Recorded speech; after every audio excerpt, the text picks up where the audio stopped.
এত মিথ্যে কথা বলে। একটা বাচ্চা ছেলে যদি মিথ্যে কথা বলে, মা তাকে দুটো চড় মারে, পরে আদর করে দেয়। আর দেশের প্রধানমন্ত্রী মিথ্যে কথা বললে তাকে কি করতে হয়?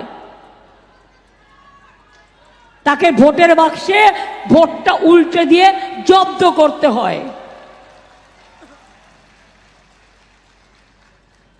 এই ধরনের লোক দেশ বিক্রি করে দিয়েছে, জাতি বিক্রি করে দিয়েছে, ধর্ম বিক্রি করে দিয়েছে, মনুষ্যত্ব বিক্রি করে দিয়েছে। আমি পরিষ্কার আপনাদের বলছি, লক্ষ্মীর ভাণ্ডার যারা পান, আগে 60 বছর পর্যন্ত ছিল। মনে রাখবেন, কদিন আগে বিজেপির নেতারা বলেছে আমরা তৃণমূলকে হারিয়ে লক্ষ্মীর ভাণ্ডার বন্ধ করে দেব। আমি ওদের বলে রাখি, তৃণমূল হারবে না।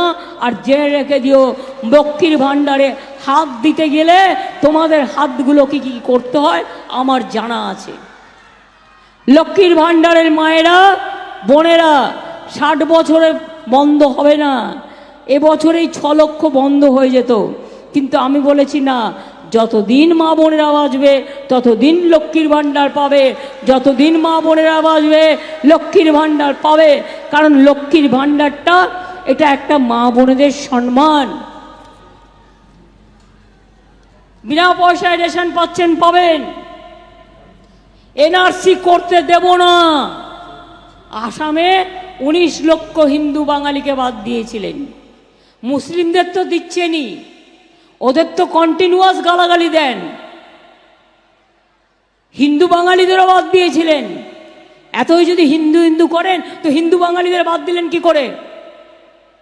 মতুয়াদের প্রতি যদি এত ভালোবাসা, তাহলে কেন নিঃশর্ত দিচ্ছেন না অধিকার? কেন আপনি এম্পাওয়ারমেন্ট গ্রুপ করেছেন?